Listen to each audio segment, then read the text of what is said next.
looking around, watching each other's mouths. So when Mark's mouth stopped moving, I would say something. And when my mouth stopped moving, Mark would say something. And then there's one point we did take after take after take after bloody take. Walking down this bloody corridor, it's a Friday afternoon, everybody's looking at their watches, they want to get away. Get your mic. And at one point we're walking down the corridor for about the 18th time. And I looked around and Mark wasn't speaking, and I panicked and I shouted. And my false teeth flew out, hit him in the face. And Richard and Mark said, cut, it's a wrap, forget it. And that scene got lost, it was never ever seen. Just back to Ian briefly, obviously you took on a character that already existed in Star Wars, General Donano, who's in the original film. Were you asked to refer back to that at all, or? No, I mean, they referred back only in that they were trying to get somebody who could plausibly, possibly have been him. Yeah. So I was given a huge mop of hair, which unfortunately I don't have myself, you know, so a very sort of thick head of grey hair. And they had what they call strings, sort of like, you know, sewn, or not sewn, but wrapped into your beard to kind of like make it bigger and bushier and more straggly. So beyond that, that was the only, I mean,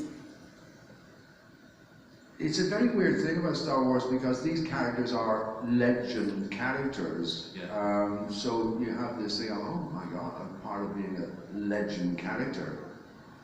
But, well, in my head, they're really only legends if they develop interestingly.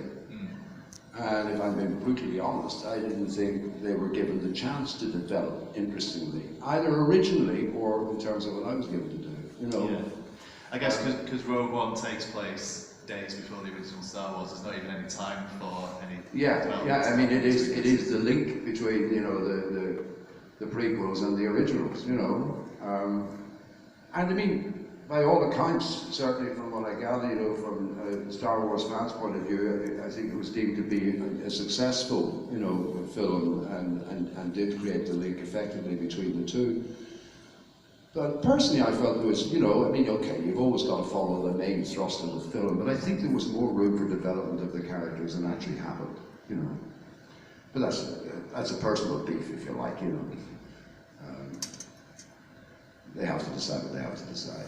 Well, you never know with Star Wars. There's all these animated shows that keep happening. You could find yourself returning to voice the character again and experience some development there. You never know. Yeah. We'll start taking questions from the audience. Does anyone have a question straight away? We've covered everything. Oh, over there. Do you think there's too many visual effects in the new film, or just rather practical, or do you think it's just a nice mixture of the new films and the old films, so what it looks like? I think start with you, Danny, because you said you shot purely on the green screen.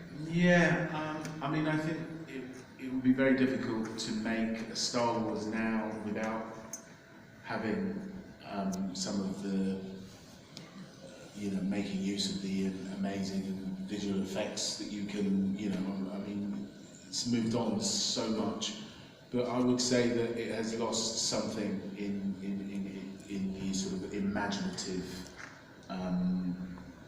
you know, scope that the early films had, and some of those stories that have been developed, you know, with the takeover, I think have lost some of the, you know, the development. You know, I mean, just in terms of how hard it was to become a Jedi, and now it seems to be very easy.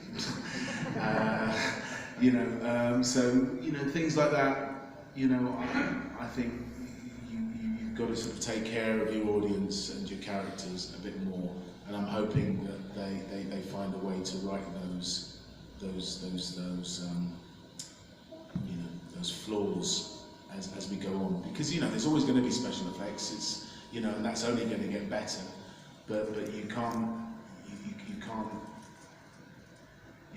undo a story like that. You know, the story is everything. You know, you can't have special effects without really good stories. I think it always starts with a story, and so I think, you know, they owe it to you, man, to get it right, you know, so let's see what happens. Yeah, I mean, it will be interesting to see, because rumour has it, I think it's probably more than rumour, I think it's actually confirmed, that Dan Rice and David Benioff, who were the showrunners and principal writers of the Game of Thrones series, are now going to do, I think it's the next 3 Star Wars films. They've said it a series of films, though it's been undefined as to how many, but yeah. Right. They definitely do something. But I mean, those guys, I mean, they are storytellers, I mean, that's their world, so it will be very interesting to see how they will fit into the scheme of things. You know, I mean, they'll bring their storytelling skills, but then there will also be, I'm sure, be quite a bit of conflict of interest, because within the sort of the Disney world that it now controls it all, there will be a huge pressure for certain kinds of, you know, special effects and all the rest, but at least it's a world with which they're familiar, because a lot of that was used in the Game of Thrones series. So, I mean, that could be a very interesting dynamic, you know, I think those guys working together. Yeah, I think learning from their work on it, even though it was a large TV budget on Game of Thrones, but working for television and then transferring that to film might be interesting.